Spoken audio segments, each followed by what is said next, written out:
didn't mention, but Hugh Chancey down in Valdosta, he's about to be the president of NCPA. Yep. I talked to him a couple weekends ago, pretty good bit, and that was one thing he said. He said the most fulfilling thing in pharmacy is when you help other people, and if it doesn't, and he said obviously you help your patients, but when you can help other independent pharmacy owners, you're moving the profession forward, and that's sometimes that means you're not getting paid for what the service you do.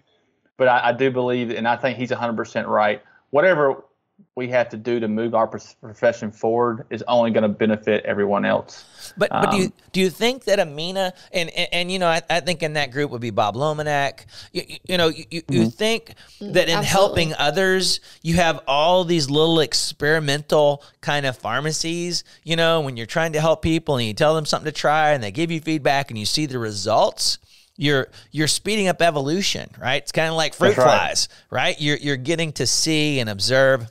One of my childhood heroes, Zig Ziglar, you know, one of his big sayings that I go on is you can have anything you want in life if you just help enough other people get what they want, right? Yeah. And that's the thing I'm trying to figure out. So those guys that you named, are some of them like that? Are they helping other pharmacies? I mean, they're helping your pharmacy, right? Because that's why you consider them a mentor. Do they help other pharmacies besides your pharmacy?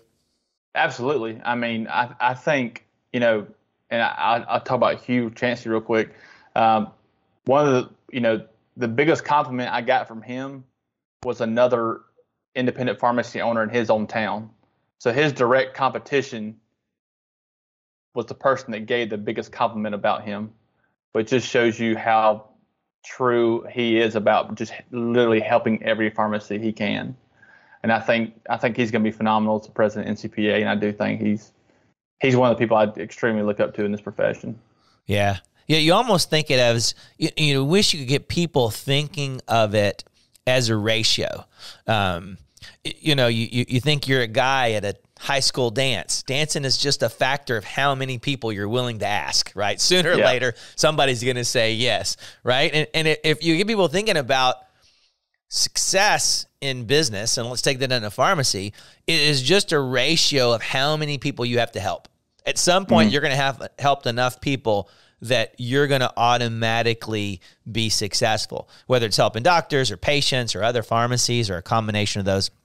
I kind of squirm and bite my tongue every time I talk to a pharmacist and they're like, and you ask them if they're in CPSN and they're like, yeah, you know, but I'm thinking about canceling it. They haven't done anything for me.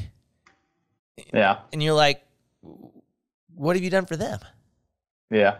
Right? You know, the CPSN is a tool. It's like a lawnmower, right?